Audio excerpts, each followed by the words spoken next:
झारखंड में दूसरे चरण की वोटिंग के लिए नामांकन का दौर आज खत्म हो गया। आखिरी दिन कई प्रत्याशियों ने पर्चा दाखिल किया। बरहेट से सीएम हेमंत सोरेन के मुकाबले बीजेपी के गमालियल हेम्ब्रम ने आज नामांकन दाखिल किया और इसके साथ ही सूबे में जीत के अपने अपने दावे शुरू हो गए। दावों को लेकर अपने अपने तर्क गढ़े जा रहे हैं, लेकिन असल फैसला तो जनता को करना है। दूसरे चरण के नॉमिनेशन का दौर खत्म। सोरेन के खिलाफ गमालियम ने भरा पर्चा। नामांकन खत्म, अब अपने अपने दावे शुरू। नॉमिनेशन का दौर अब खत्म हो गया है और मैदान पर असल लड़ाई शुरू हो गई है। शुरू हो गई है जुबानी जंग। बरहेट से सीएम सोरेन के खिलाफ मैदान में उतरे गमालियम हेम्ब्रम ने भी आखिरी दिन नॉमिनेशन किया। तो उधर पाकुड़ सीट से कांग्रेस की तरफ से निशत आलम ने पर्चा भरा।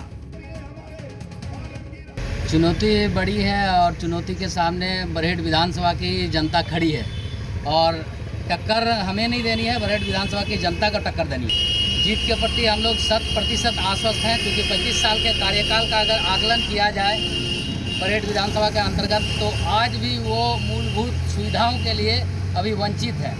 आज जो हमारे गठबंधन के प्रत्याशी निशात आलम जी है, हम काम के आधार पर लोगों से अपील करने आए हैं। हमने हर वर्गों को, हमने अपनी बेटियों के लिए, हमने अपने देखा होगा सावित्रीबाई फुले योजना हमने चलाया है, अपने बहनों के लिए हमने ये मैया योजना हमने चलाया है, अबू आवास की योजना है, सर्वजन पेंशन की योजना है। हर दल के पास अपने अपने दावे हैं।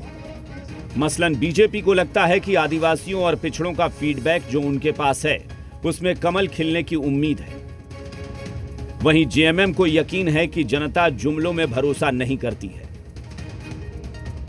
ये बड़ा अवसर है झारखंड को, झारखंड के इतिहास की सबसे करप्ट सरकार से मुक्ति का। यहाँ के आदिवासी मूलवासियों को ये सुनहरा मौका मिला है और जैसा हमें फीडबैक मिल रहा हमारे नेताओं के दौरा से, हमारे स्थानीय कार्यकर्ताओं से, जनता जैसा कह रही है कि हेमंत सरकार का जाना तय है।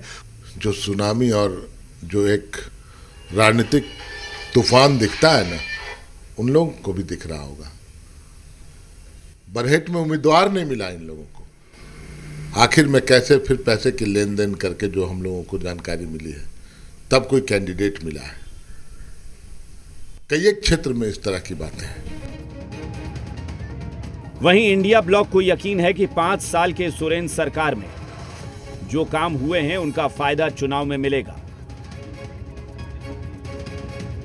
विधानसभा के चुनाव की बात नहीं, कांग्रेस विधानसभा चुनाव के पूर्व ही जनता के बीच थी। हमारा कई कार्यक्रम, जनता के साथ संवाद, जनता से मिलना, हमारा कई कार्यक्रम जनता के साथ लगातार संपर्क जारी रहा है। दावेदारी का दौर खत्म हो गया है और अब दावों की सियासत सूबे में शुरू हो गई है। कौन कितना दमदार है ये तो सिर्फ बयानों से पता चल रहा है। असल दमदार को तो जनता चुनेगी और जब लोकतंत्र के पर्व का परिणाम आएगा तब इसका पता चलेगा।